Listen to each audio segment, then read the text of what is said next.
तो वहाँ बीजेपी वाले पैसा बांट रहे थे और दिखा भी, हम लोग आंख से देख पाते हैं। तो हमारे सामने अधिकारियों ने 2 आम आदमी पार्टी के यूथ वॉलंटियर्स को पकड़ा। देखिए ऐसा था 10 साल में दिल्ली की राजनीति कुछ और करवट के साथ बैठी थी। लोगों को राहत की ज़रूरत थी, लोगों को लगता था कि नहीं कोई हमारी गरीबों की सुनता है। लेकिन 10 साल बाद या कम से कम पिछले 2-3 साल से लोगों में एक एहसास होने लगा कि यही बहुत नहीं होता है। रोजगार की एक बड़ी भारी समस्या बननी थी। दिल्ली जो एक शहर है जिसमें सुविधाएं पहले एक उत्कृष्ट स्तर की थी, उनमें दिक्कत आने लगी थी। और देखिए जो आदमी यहाँ कमाता है वो उन सेवाओं को भी एक तरीके से अपनी कमाई, अपनी ज़िंदगी का एक हिस्सा मानता है। तो एक तरफ उसके घर में उसके बच्चे बेरोजगार बैठे हैं, तनख्वाहें उस तरीके से बढ़ नहीं रही हैं, महंगाई की उस पर मार हो रही थी, और जो अच्छी सेवाएं उसको मिल रही थी उसमें आज धीरे धीरे दिक्कत आने लगी थी।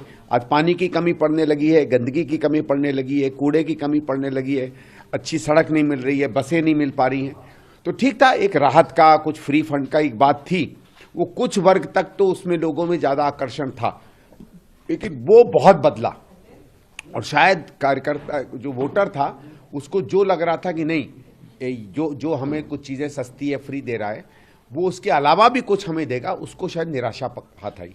आरोप प्रत्यारोप के बीच में सर, जो कभी आरोप लगा कि ये पार्टी पैसे दे रही है, कभी आरोप लगा ये पार्टी ये कुछ दे रही है।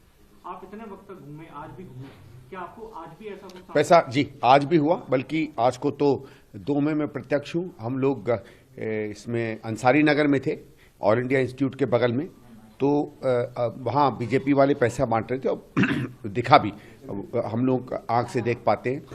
फिर मैं डबल स्टोरी के पास था, वहाँ तो हमारे सामने अधिकारियों ने 2 आम आदमी पार्टी के यूथ वॉलंटियर्स को पकड़ा, तो सबके सामने पकड़ा गया। तो पैसे तो बट रहे थे, होता है थोड़ा बहुत शराब बटना, ये वो होता रहा है, लेकिन जिस स्केल पर हुआ है, खासकर हमारे झुग्गी क्लस्टर्स में और वहाँ जहाँ थोड़ा सा आर्थिक रूप से चैलेंज लोग रहते हैं, वहाँ आपकी बार मुझे लगता है इतना शायद पहले कभी था नहीं जितना इतना मैंने अभी नई दिल्ली में देखा। सर, जो अभी आंकड़े और एग्जिट पोल सामने आ रहे हैं उसमें बीजेपी आम आदमी पार्टी की सीधी टक्कर है, 40-35-42। कांग्रेस पार्टी के लिए एक जो एग्जिट पोल है उसमें 2-3-1 ऐसे बता रहे हैं। आप क्या सहमत होंगे इनसे, या आपका अपना आकलन है? क्योंकि नहीं, मेरा अपना आकलन है। बाकी ठीक है, अब तो पोलिंग हो गई है, तो अब इंतजार करते हैं 8 तारीख का। और अच्छा हम लोगों ने चुनाव लड़ा है। जिस कांग्रेस को दिल्ली में कुछ नहीं समझा जाता था, उसने सारी समीकरण बदले हैं। और अगर आप सारे समीकरण बदलने के स्तर पर आते हैं तो फिर आदमी कहीं भी जा सकता है। इतना मैं बता दूं, जो ये रिजल्ट आज आ रहा है, ये ना आम आदमी की मेहनत है, ना भारतीय जनता पार्टी का पराक्रम